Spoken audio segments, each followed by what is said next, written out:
케냐의 천주교 신자인데 이분 이름이 인디디스라는 분이 인디디스, 성은 돌라 인디디스.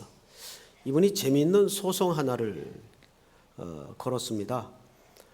2000년 전에 예수님의 이 빌라도에 의해서 저질렀던 재판의 결과는 원인 무효다 해서 헤이그에 있는 국제정의재판소에다가 이분이 소송을 제기를 한 겁니다. 2000년 전 빌라도에 의해 벌어진 이 재판은 무효다. 그 후의 결과는 잘 모르겠어요.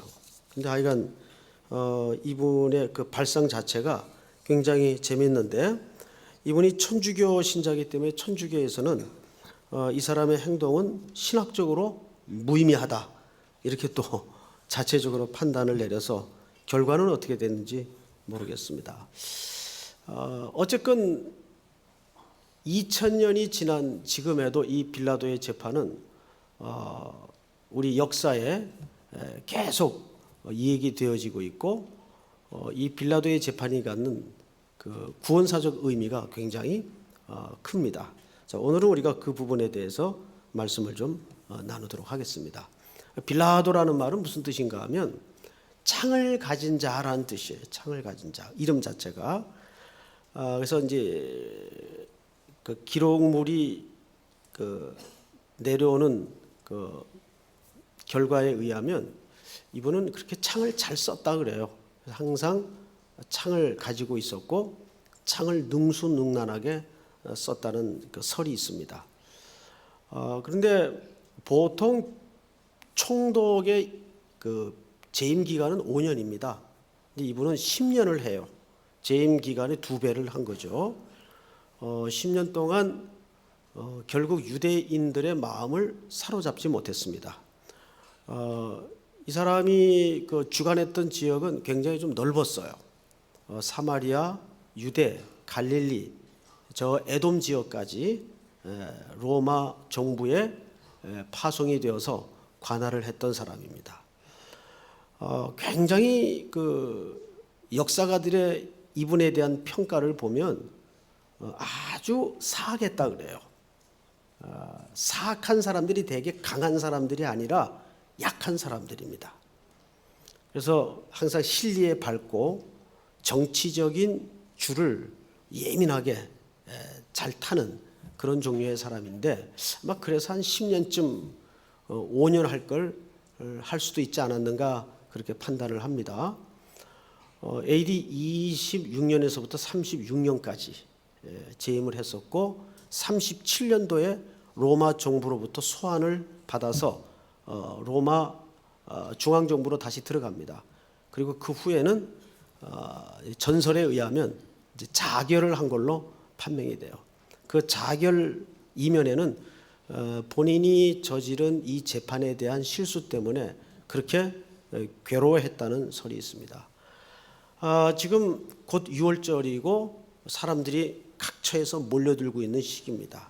그러니까 로마 당국에서도 이 까탈스러운 유대인들에 대한 초미의 관심을 가지고 있던 때입니다. 혹 밀란이 일어날 수도 있는 아주 민감한 시기예요. 뭐 일본 또 중국, 우리나라도 마찬가지지만 국가적으로 어떤 중요한 그 정치적으로 민감한 시기가 늘 오죠.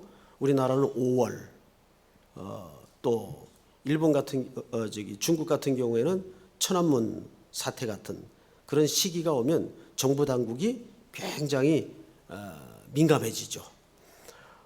그와 같이 6월절이 다가오면서 점점 그 소요의 사태에 대한 정보가 여기저기서 들어오던 때였습니다.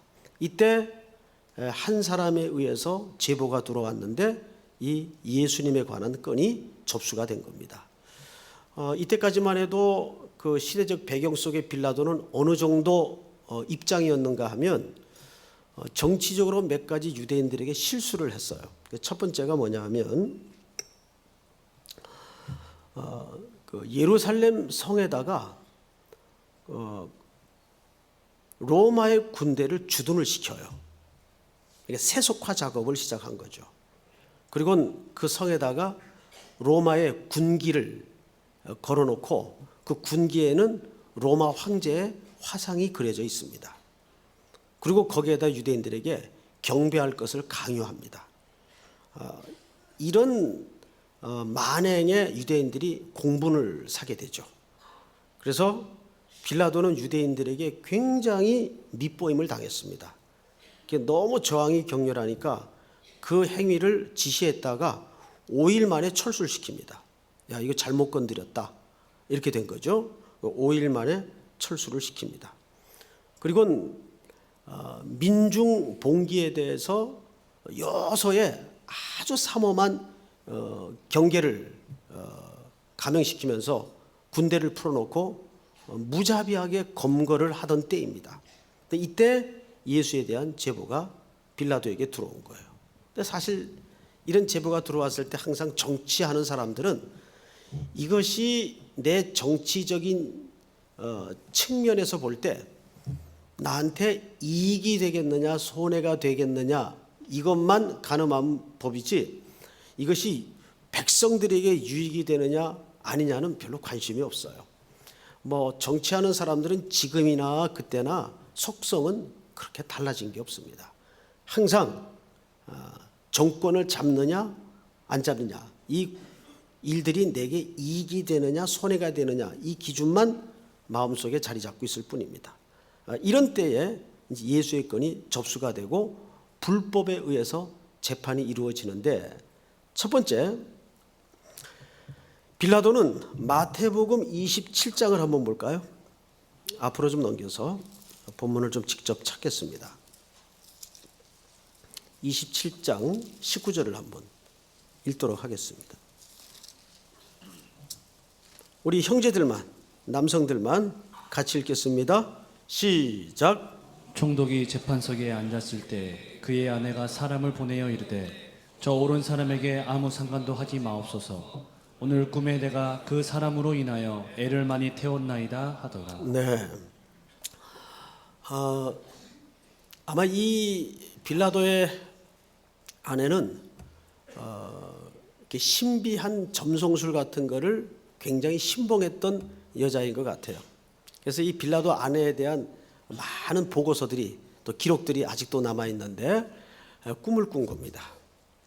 근데 꿈에 그 예수라는 사람이 물 위를 걸어 다니고 군대를 동원해서 쳐부수는 이런 아주 그들 입장에서 볼 때는 흉몽을 꾼 거예요. 그래서 이 사람은 좀 건드려서는 안 될 사람 같다라는 두려움 때문에 남편에게 제지를 합니다. 그 사람은 건드리지 마십시오.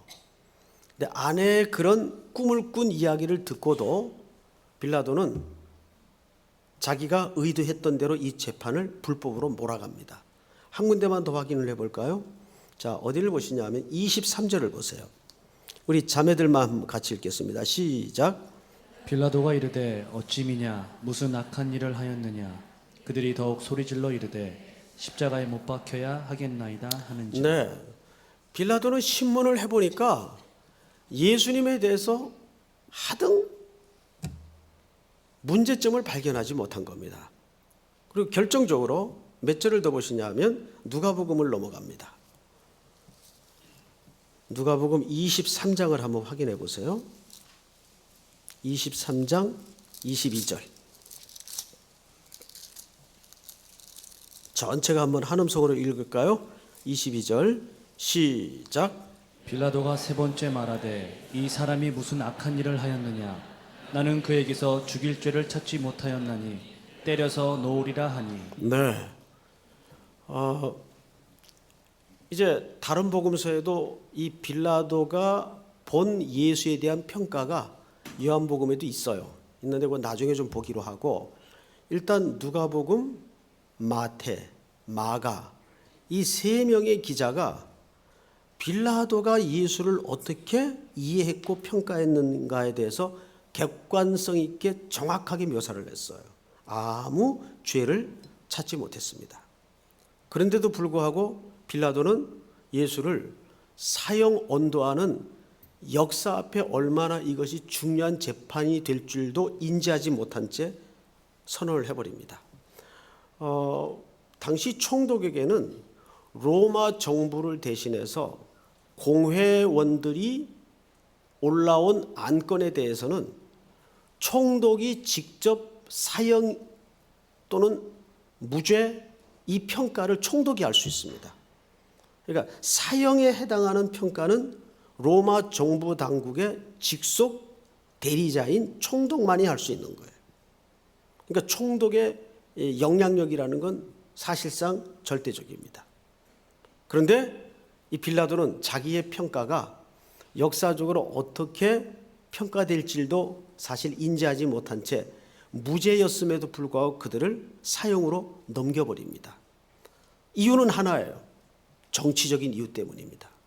왜냐하면 이것보다 자기의 지금 정치적 위기를 타개할 수 있는 절호의 기회는 없어요.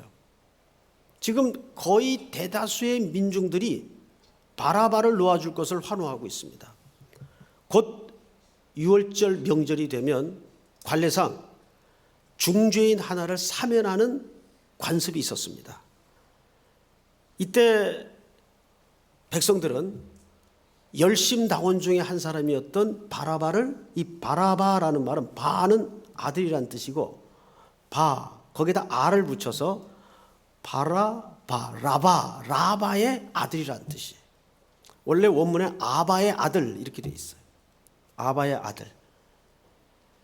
그런데 이 사람이 열심당원이에요. 우리는 보통 강도로 묘사를 했는데 이렇게 뭐 남의 거 뺏고 이게 잡범 정도의 강도가 아니고 이 사람은 실질적으로 로마 정권에 대해서 지하 조직입니다. 열심당원 중에 하나죠. 백성들이 그렇게 환호한 데에는 이유가 있어요. 우리가 기대하고 따랐던 이 비폭력을 주장하는 이런 무기력해 보이는 예수의 방식으로는 우리가 로마의 압제로부터 벗어날 길이 없다. 이렇게 무기력하게 저항 없이 끌려다니고 불법의 재판 앞에 속수무책 당하고 있는 예수의 모습을 보니까 저 사람에게는 더 이상 희망이 없다. 그 같은 무리 속에 제자들도 껴 있었어요. 우리가 도대체 이런 사람을 따랐단 말인가?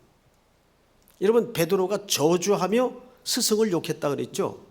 근데 사실은 예수를 저주한 게 아니에요.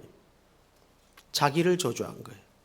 이렇게 된 거죠. 쯧쯧쯧, 멍청이 같은 녀석. 저런 사람을 스승이라고 따라 온 운명을 맡겼단 말인가? 이렇게 된 거죠. 거기서 말하는 그 질책의 실질적 대상은 베드로가 자기를 가리킨 거예요. 내가 저런 사람을 따랐다니. 이렇게 된 거죠. 너무 결정적 순간이 다가왔을 때 스승은 무기력했어요. 우리가 기대하는 방식이 아니었어요. 힘에는 힘으로 맞서야 되는 게 세상의 속성이고 원리입니다. 그런데 웬걸 그럴 줄 알았던 수많은 기적도 일으켰던 예수님이 전혀 기적도 동원하지 않고 무력으로도 대항하지 않아요. 그냥 스르르르 안개처럼 연기처럼 끊임없이 끌려가고 체포되고 조롱당하고 당하고 있어요. 이거는 우리가 기대했던 독립적인 방법이 아니에요. 그래서 다 뿔뿔이 흩어져 버릴 수밖에 없었던 겁니다. 그런데 오히려 저 사람보다는 열심당원 중에 하나인 바라바가 자기들의 방식과 이해에는 맞아떨어지는 인물이에요. 이 사람은 굉장한 무력을 동원해서 로마 정권의 간담을 서늘케 했던 사람이에요. 일반 강도 같은 그런 잡범의 대상이 아니에요. 그래서 백성들은 바라바를 환호합니다. 항상 역사적으로 보면 다수의 소리가 보편적 가치가 있는 건 맞는데 언제나 옳았던 건 아니에요.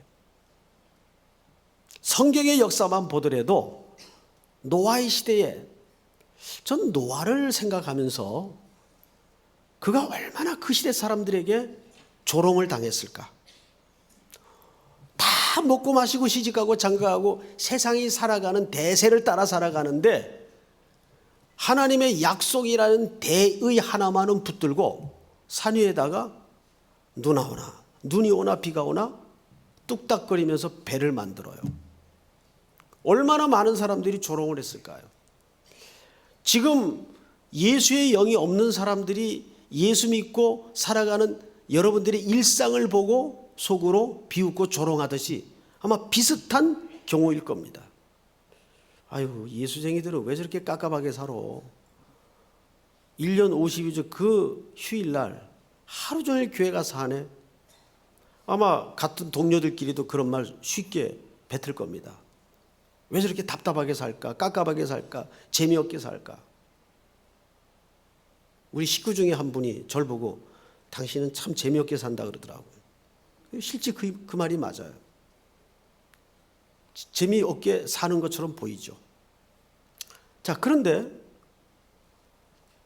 그 정도가 아니라 예수님이 죽어가는 이 모습은 사람들의 기대를 무너뜨리는 모습이었어요.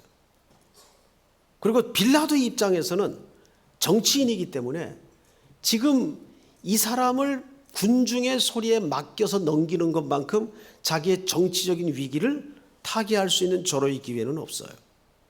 그래서 항상 시대마다 정치인들은 늘 재물을 만들어 왔죠.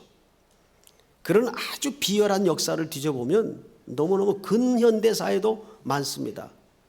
자기들의 정치적인 위기를 모면하고 그 귀를 닫도록 하기 위해서 항상 시대적 재물을 만들죠. 모든 정권이 그 짓을 했어요. 지금 예수님은 빌라도에게 절호의 제물입니다. 그래서 그는 무죄한 자인 줄 알면서도 그를 사형이라는 언도를 내리고 넘겨버립니다. 자, 그 장면을 조금 더 구체적으로 보십시다. 2절, 빌라도가 묻되 네가 유대인의 왕이냐? 예수께서 대답하여 이르되 네 말이 옳도다 하시매. 3절 다 같이 시작. 대제사장들이 여러 가지로 고발하는지라. 빌라도가 또 물어 이르되 아무 대답도 없느냐? 그들이 얼마나 많은 것으로 너를 고발하는가 보라 하되. 다 같이 시작. 예수께서 다시 아무 말씀으로도 대답하지 아니하시니 빌라도가 놀랍게 여기더라.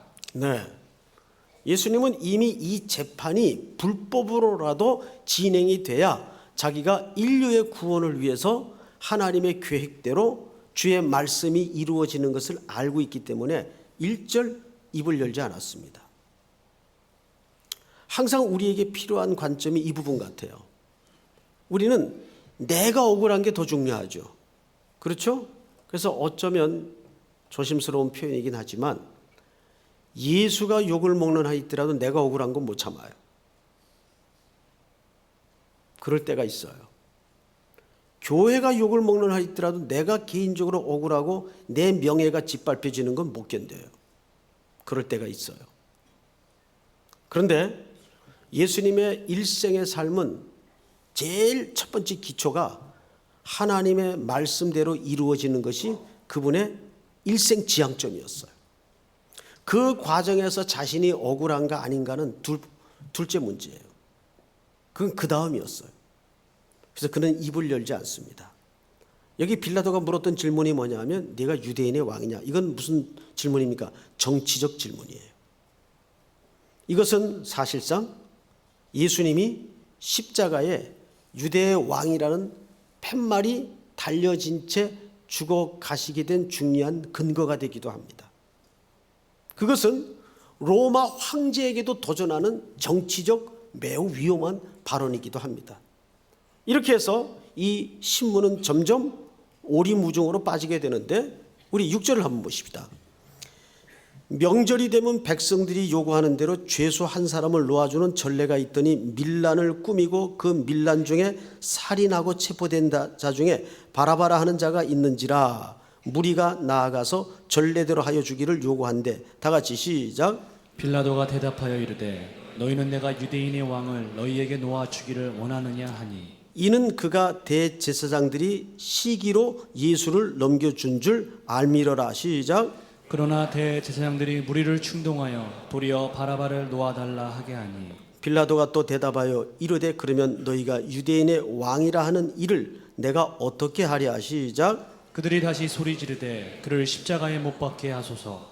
빌라도가 이르되 어찌미냐 무슨 악한 일을 하였느냐 하니 더욱 소리 지르되 십자가에 못 박게 하소서 하는지라. 15절 시작. 빌라도가 무리에게 만족을 주고자 하여 바라바는 놓아주고 예수는 채찍질하고 십자가에 못 박히게 넘겨주니라. 15절에 보면 아주 중요한 얘기 하나가 있죠. 빌라도가 무리에게 뭘 주고자 하여? 만족을 주고자 하여 바라바를 놓아주고 예수는 채찍질하고 십자가에 못 박히게 넘겨주니라. 빌라도는 뭘 택했어요? 대중의 선택을 택했어요. 대중을 만족히 위해서, 그리고 그 끝에는 자기의 자리가 안전하게 보장되는 이익이 보장되기 때문입니다. 그러니까 사람들은 항상 대세를 따르지 대의를 따르지 않아요. 이것이 어쩌면 교회에서도 작은 소수의 소리는 한 방에 매도되는 경우들이 있어요. 이것이 세상의 속성이에요. 빌라도는 그쪽을 택했습니다. 이익을 택했고 대세를 택했고 다수의 소리를 선택했습니다. 역사는 언제나 다수의 소리가 옳았다고 증언하지 않아요. 외로운 한 사람의 소리가 수백 년이 지난 후 진실과 진리로 드러나는 경우가 비일비재합니다. 근현대사에 이 땅에 벌어졌던 수많은 재판들도 그런 경우가 너무나 많아요.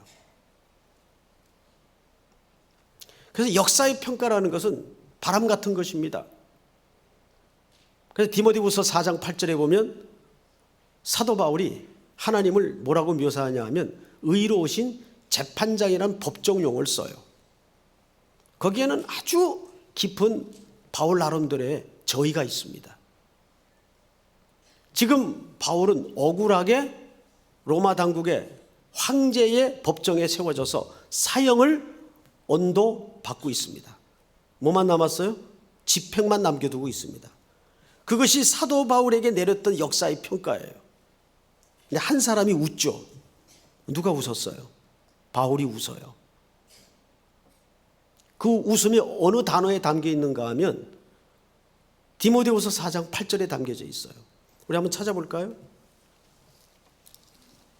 디모데후서 4장 8절을 한번 보십시다. 같이 읽겠습니다. 8절 시작. 이제 후로는 나를 위하여 의의 면류관이 예비되었으므로 주 곧 의로우신 재판장이 그날에 내게 주실 것이니 내게만 아니라 주의 나타나심을 사모하는 모든 자에게 도니라. 여기 하나님을 뭐라고 묘사했죠?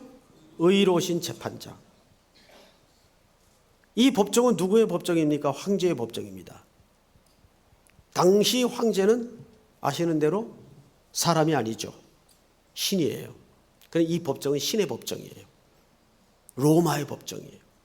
세상 모든 권력이 달라붙어도 이미 사형이라고 언도된 이 판결은 어느 권력도 뒤집지 못합니다. 한 사람만 뒤집어요. 의로우신 재판장. 바울이 그분을 지금 바라보고 있는 거예요. 나는 역사의 사형이라는 평가로 언도되어 형장의 이슬로 죽어갈 것이지만 웃기지 마라.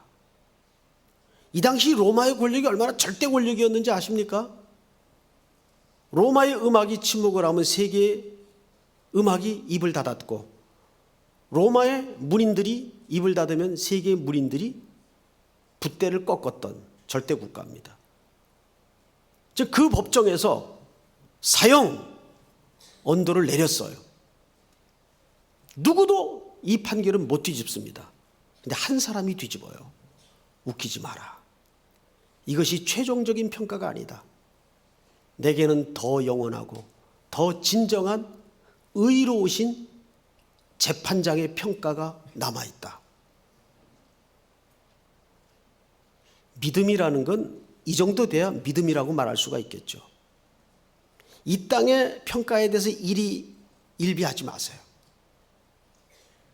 세상 사람들의 입에서 평가되어지는 글들에 의해서 비난되어지는 칭찬되어지는 모든 것들은 사실 시대의 조류에 따라서 시대의 변화에 따라서 어떤 때는 역적도 되고 어떤 때는 영웅도 돼요. 우리 근대사를 한번 보세요. 50대 영웅이 정권 바뀌니까 줄줄이 굴비역도 묶여가지고 감옥 들어가더라고요. 그렇죠? 별들 다 떨어지고. 그러다가 또 정권 바뀌니까 감옥에 있던 사람들이 또 민주투사가 돼서 또 나와요. 다 영웅들이 돼요. 정권 바뀌니까 또 그 역사의 평가가 또 한 방에 훅 가버립니다. 그게 역사의 평가예요. 바람 같은 거예요. 진정하고도 영원한 평가는 의로우신 재판장. 그래서 사도 바울이 하나님을 향해 법정 용어를 쓰는 겁니다. 의로우신 재판장이 그날에 내게 주실 것이니 내가만 아니라 주의 나타나심을 사모하는 모든 자에게도니라. 여러분, 예수님이 입이 없어 침묵했을까요? 그 평가를 누구에게 맡긴 겁니까? 하나님께 맡긴 거예요. 우리도 우리의 평가를 사람에게 들으려 하지 마십시오. 입 가진 사람들마다 다 자기 주관대로 이러니 저러니 평가할 수 있어요. 자기 입으로 자기가 평가하는데 그걸 또 뭐라 그럴 수 없어요. 그런데 거기에 너무 일희일비하지 말라 그 말이에요. 저 사람이 나를 어떻게 생각할까? 그것은 기준이 없어서 그래요. 기준이. 예수님은 분명한 하나님의 말씀대로라는 기준이 있었어요. 그래서 어떤 시대의 평가 앞에도 그는 꿋꿋하게 자기 길을 그냥 가셨어요. 근데 제자들의 모습을 보세요. 다 도망가 버리고 또 성령 받아가지고 또 다 돌아오고. 그래요, 사람이. 사람이 자기가 주인이 아니에요, 결국은. 위에서 부르시는 자가 있고 인도하시는 자가 있다는 거예요. 자기가 주인으로 살 수가 없는 게 인간이에요. 그래서 사람은 신앙이 깊어질수록 맡기는 싸움을 계속 하는 겁니다. 믿습니까? 맡기는 싸움을 하는 거예요. 우리가 귀가 두 개 있으니까 다 듣죠. 뭐 비난하는 소리도 듣고 욕하는 소리도 듣고 놀리는 소리도 듣고. 그러면 이것들이 그러지 마세요. 또 저렇게도 나를 생각하는구나. 그냥 끄떡거리고 넘어가세요. 네? 적어도 교회 저녁 예배 나올 쯤 되는 지도자들이면 그 정도 영적인 맷집이 있어야 돼요. 그냥 조그만 일에 팍 떨고 어떻게 막 이러고 그러지 마세요. 다 쓸데없는 짓이에요. 뭘 어떻게 해. 사람이 거기까지밖에 못 봐서 그런데 어떻게 해요. 그 사람이 완전히 볼 수 있는 사람이라는 그런 말 안 하죠. 근데 거기까지밖에 못 보는데 어떡하겠어요.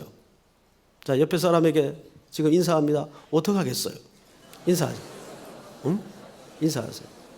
거기까지밖에 못 보는데 어떡하겠어요. 그래서 자, 여기 보세요. 저는 누가 제일 신앙인으로 멋져 보이냐 하면 모두가 저쪽을 바라보고 있을 때 아닌 길에 대해서는 돌아설 수 있는 사람이 제일 멋진 사람 같아요. 모두가 죽여야 된다고 주먹질하고 소리칠 때 홀로 아니다고 생각할 때는 돌아서서 비난받는 자의 등을 두들겨 줄 수 있는 사람. 그 사람이 정말 용기 있고 멋있는 사람 같아요. 그냥 생각도 없이 깊이 살펴보지도 않고 누가 비난하니까 따라서 비난하고 누가 칭찬하니까 또 같이 박수 쳐주고 그렇게 우리 오늘 낮 시간에 로마서 12장 1절을 통해서 그러므로 형제들아 내가 하나님의 모든 자비하심으로 너희를 권하노니 너희 몸을 하나님이 기뻐하시는 거룩한 산 제사로 드리라. 2절이 뭐였어요? 이 세대를 본받지 말고 너희 몸을 하나님이 기뻐하시는 거룩한 산 제사로 드리라. 그 전에 무슨 전제가 있었죠? 마음을 새롭게 함으로 변화를 받아. 마음을 새롭게 함으로 변화를 받아. 옛날에 이런 광고 있었죠. 이게 카드 광고인지 지금 기억이 분명치 않은데 유호성이라는 분이 전부 저쪽으로 예스 하는데 혼자 딱 돌아서 가지고 아니요 하죠. 이게 무슨 광고인지 모르겠어요. 그 장면 하나가 굉장히 강렬하게 인상에 남아요. 예, 그리스도인들의 삶이 이 땅에서 그렇게 외로운 결단 앞에 항상 내몰릴 때가 많습니다. 외로운 결단이죠. 거긴 얼마나 이익과 손해를 감수해야 될까요? 이익을 포기하고 손해를 감수해야 돼요. 그럴 때는 그래도 아닌 길에 대해서는 아니오라고 돌아설 수 있는 신앙적 담대함, 용기. 요즘 현대인들에게 용기, 담대함, 배짱 이런 소리는 굉장히 매력 없는 좀 미련한 덕목이 되어버리고 말았습니다. 그런데 우리 그리스도인들에게는 오히려 그런 단어가 복귀돼야 됩니다. 용기, 담대함. 아무 때나 또 용기를 부리지 마시고, 그게 또 문제죠. 아무 때나 용기를 내요. 용기 안 낼 때 쓸데없이 용기를 내가지고 일을 크게 만들고, 그거는 미련한 결과를 초래합니다. 용기를 정말 낼 때는 용기를 내고, 한없이 밑바닥에 하나님이 땅바닥에 심어놓을 때는 그냥 죽으세요. 그 자리에서. 야, 여기는 아주 내가 죽어야 될 자리구나. 그냥 죽으세요. 거기서. 악소리도 내지 말고 죽으세요. 나 죽는다 이러고 내지 말고 죽으세요. 그냥. 그런 폼도 내지 말고. 자, 그런데 결론, 성경을 좀 보십시다. 우리 요한복음 찾아봅니다. 요한복음 몇 장을 보시냐면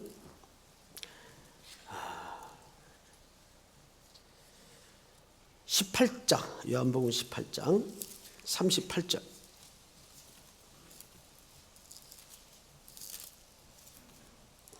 18장 38절. 우리 전체 한번 같이 읽겠습니다. 시작. 빌라도가 이르되 진리가 무엇이냐 하더라.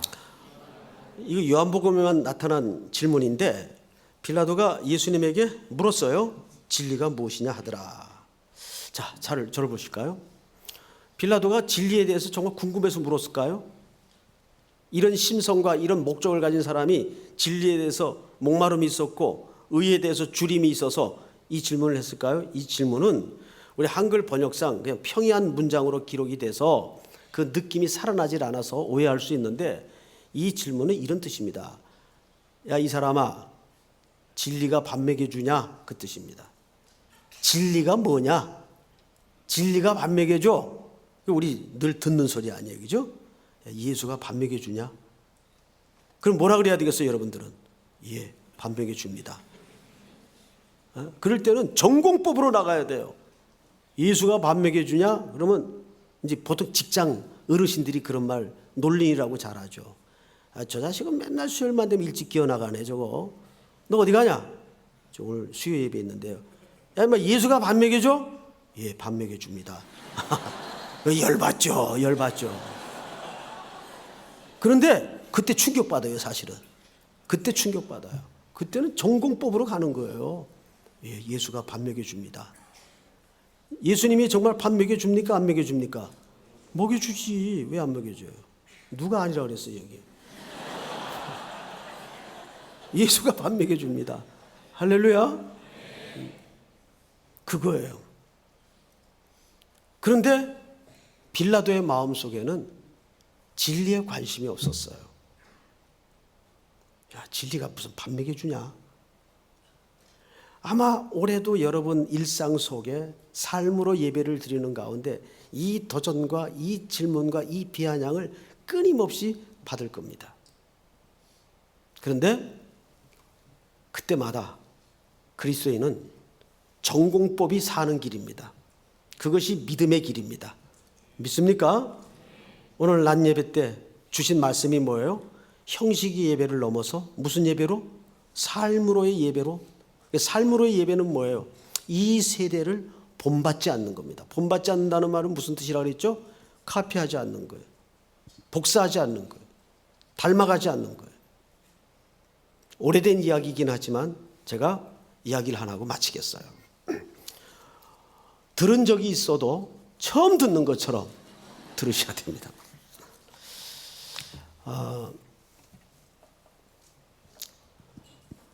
사오정이 사오정이 실망했어요? 사오정이 면접만 가면 떨어지는 거예요. 근데 저 502는 손오공이는 면접 잘 붙는 거예요. 한날은 502를 따라가서 손오공이는 면접을 어떻게 보나 하고 봤더니 간단해요. 면접관이 이제 손오공이한테 묻는 거예요. 좋아하는 축구 선수가 누굽니까? 전에는 차범근 씨였는데 요즘은 손흥민 선수로 바뀌었습니다. 아, 그렇군요. 혹시 그 운동을 좋아하나 본데 박찬호 선수 그 다저스 팀 시절에 등번호가 몇 번인지 아십니까? 61번 아닙니까? 오, 숫자까지. 면접관이 깜짝 놀랐어요.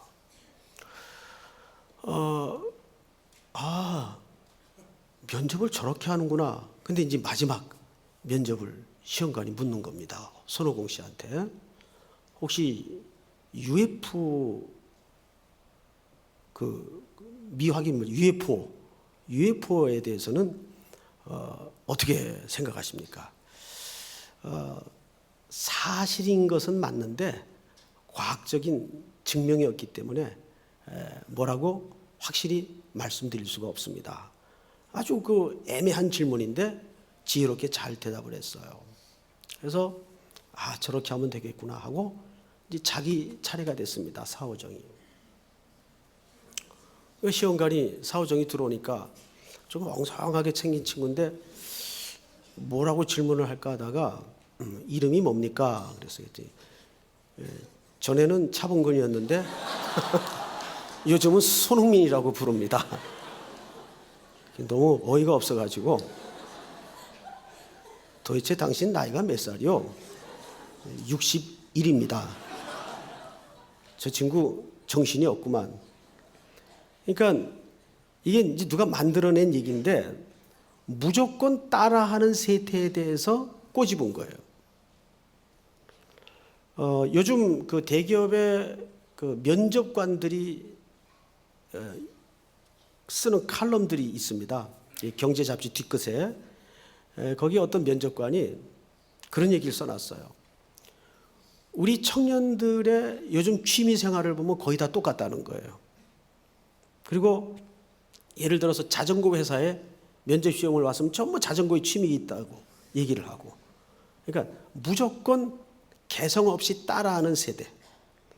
그것이 어쩌면 이 시대의 패턴이 아닐까, 경향이 아닐까.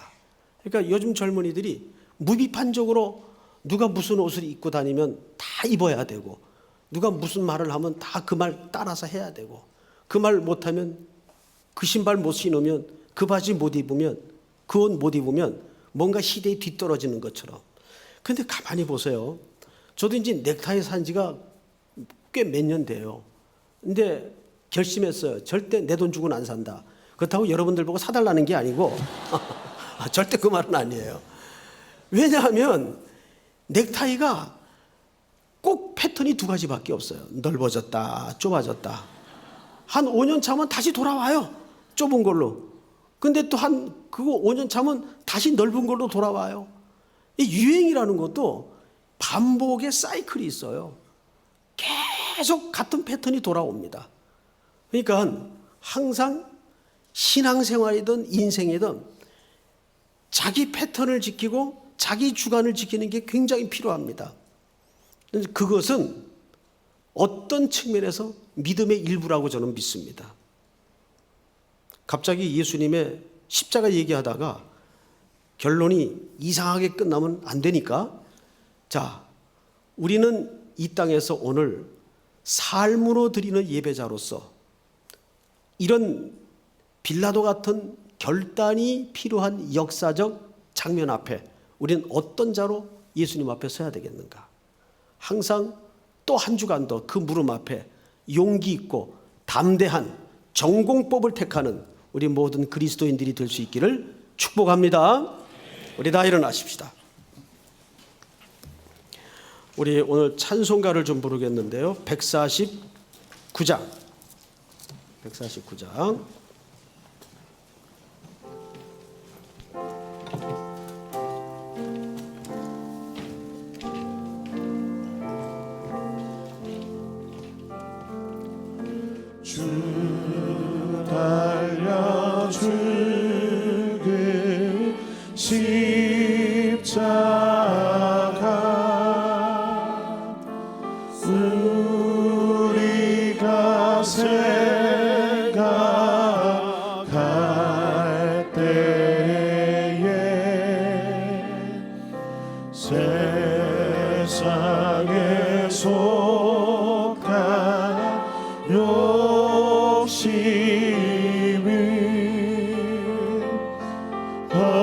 헛된 줄 알고 버리네. 죽으신 구주 밖에는 사랑을 말게 하소서. 보혈의 공로 입어서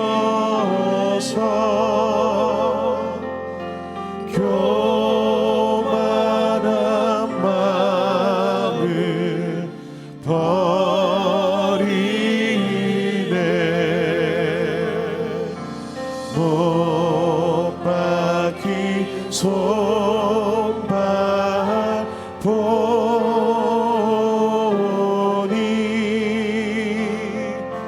큰 자비 나타내셨네. 가시로 만든 면류관 우리를 위해 쓰셨네.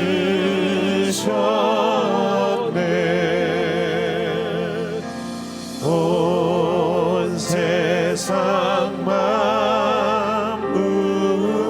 가져도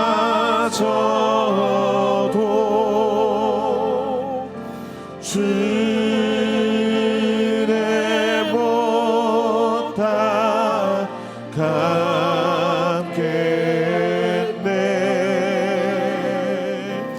놀라운 사랑 받은 나 몸으로 재물 삼겠네. 우리 목소리로만 주 달려 죽은 주 달려 죽은 십자가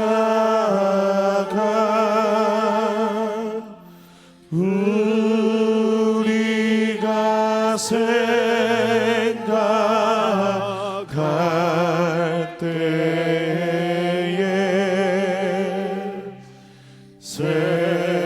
세상에 속한 욕심을 헛된 줄 알고 버리네. 우리 자매들만 죽으신 구주 밖에는 죽으신 구주 밖에는 사랑을 말게 하소서.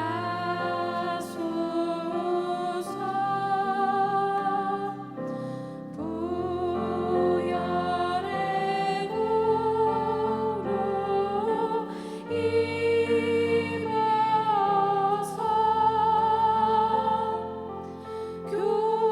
교만한 마음을 네, 형제들만 합니다. 3절. 못 박힌 손발 보니 큰 자비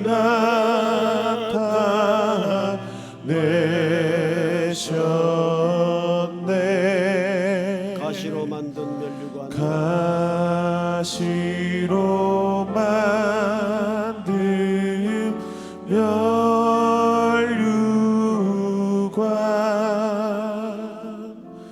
우리를 위해 쓰셨네.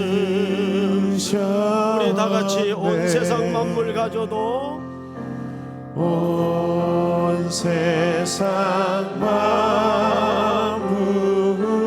가져도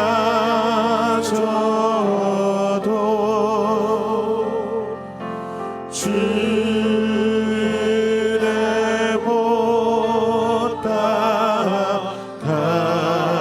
값겠네.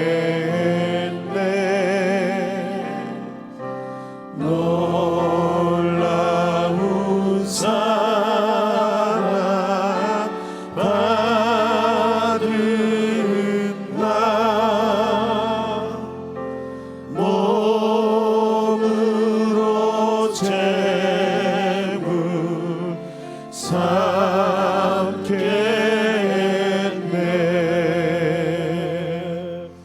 아멘.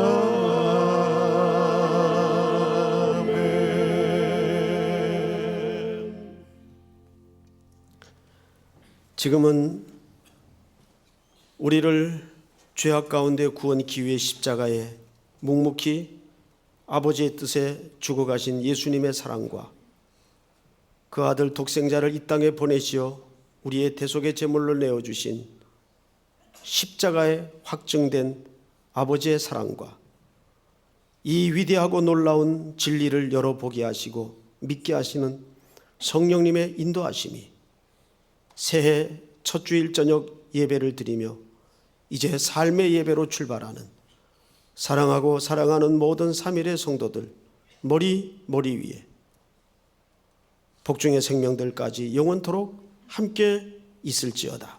아멘.